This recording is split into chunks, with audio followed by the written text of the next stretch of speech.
There are gray name chatters in the wild these days. Oh, I saw this. Yeah. I saw this clip. Here, we'll start off with this and then we'll get to Matt Gates. We're gonna do Pedogate. Pedogates. Pedogates Gate.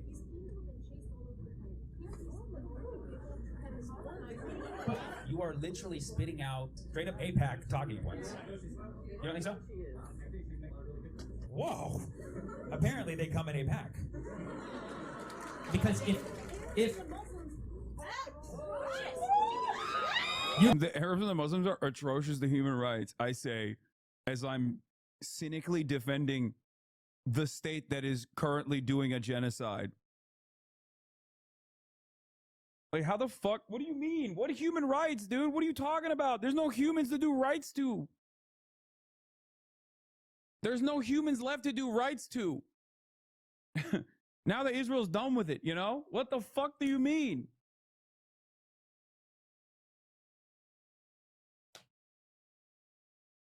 I am, once again, telling you, Islamophobia is the most permissible form of bigotry. the Arabs and Muslims are atrocious. Do you agree with that part?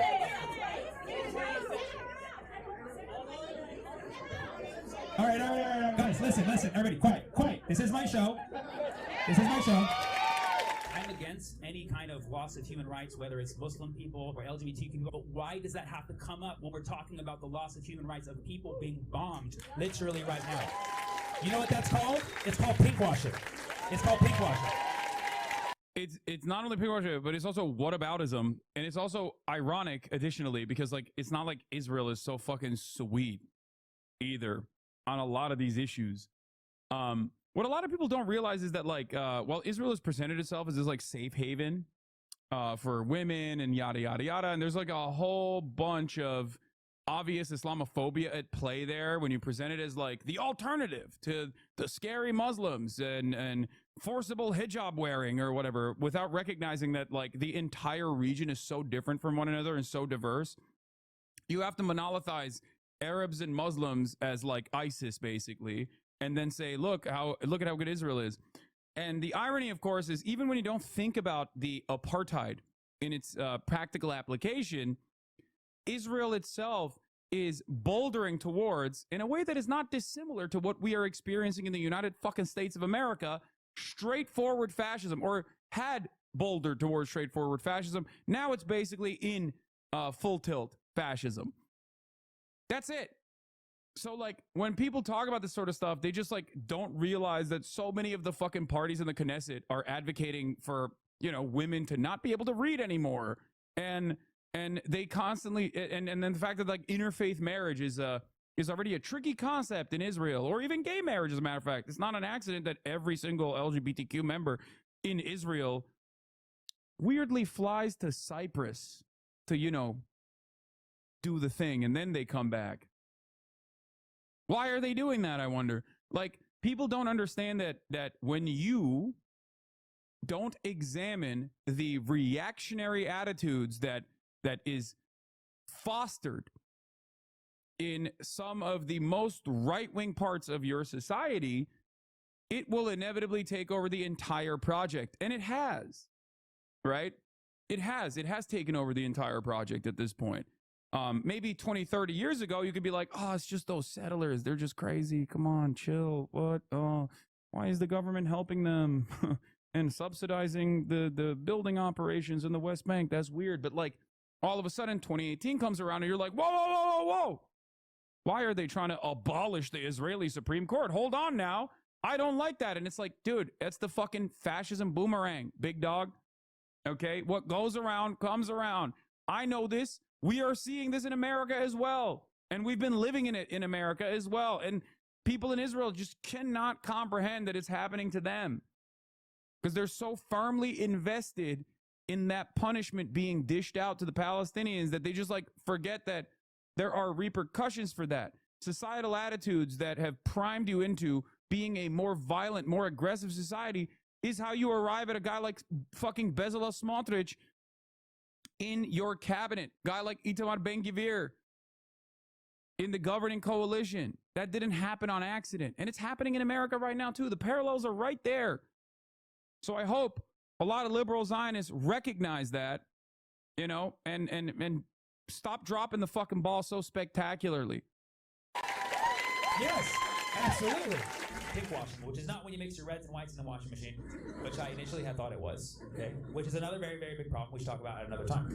I've lost many good shirts with the pinkwashing, right? This guy knows what I'm talking about, right?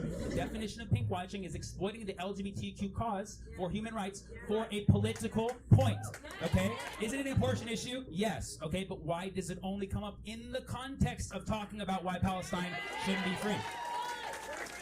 Then why did it come up during a presentation on why Palestine should be free? Because it did.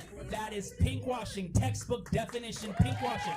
If you don't understand why, please, I urge you just to look up the definitions. It's like, oh, look at their track record of gay rights. Check everywhere's track record of gay rights. It is absolutely. It is absolutely. Yeah, I think the easiest way to slam that shit basically is like, you know, there's multiple different methods of it. Obviously, number one, it's not like the Israeli bombs are only killing the homophobes. Number two, you shouldn't be fucking killing the homophobes anyway. The entire purpose is to rehabilitate people. Number three, Palestinians have never had a fucking free moment to be able to, you know, advocate for civil liberties for themselves because they've constantly lived under the brutal thumb of Israeli occupation. Number four, Israel itself is obviously not exactly great for gay rights personally, even though they present themselves as, you know, a beacon of prosperity in this region, and that's a whole bit of Islamophobia that's associated with that as a you know, look at how bad they are, look at how good we are type situation. And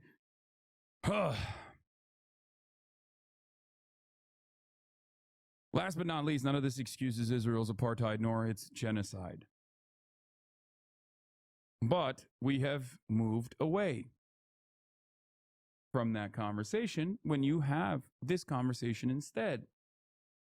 Oh, and my final argument always is when you talk about resistance groups, all right, like when you talk about the axis of resistance, when you talk about people resisting against Israeli apartheid, when you talk about people resisting against Israeli genocide, okay, there are a shit ton of groups out there. I don't agree with their way. I don't agree with their internal affairs. I don't agree with the way that they operate in general. But I also understand material realities, okay? Just like America was a segregationist, homophobic, anti-women country in World War II, but we still ride for easy company, okay? We don't go, hold on now. I can't believe this racist, segregationist, imperialist, homophobic, you know, nation was fighting against the Nazis. I mean, everyone would look at you and go, what the fuck are you saying? Shut up.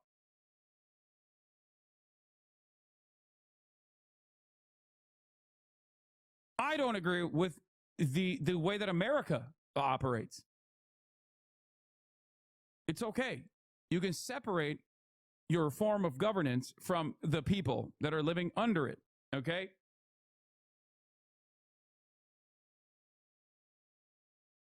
I'm lost. Why do I hear one side saying it's genocide, then I hear the reason for all the civilian deaths is Hamas is using as a civilians as a shield? Are both sides true? What do you think? Make up your mind, man. What the fuck are we talking about? The entirety of Gaza is one big crater at this point, and you're still like, the other side keeps saying there's human shields. Human shields. I don't get it. We're 1 year into a fucking genocide, dog. Wake up. Holy shit. Criticizing resistance groups makes under an occupation from the safety of your home makes you the hypocrite. I know. And it's so funny because, like, obviously plenty of queer people recognize that reality. Plenty of queer people understand that. You know, I hate the memes the way we stopped the alt-right before, like we beat Germany. We didn't fight Germany because they were anti-Semitic. We fought Germany because of American economic interests. Yes and no. I think that no. I think FDR wanted that smoke for sure. I will stand on that. No, it wasn't just like economic interest really. Pearl Harbor was the pivotal event that allowed FDR to basically advocate to do this, whereas there was plenty of resistance against it.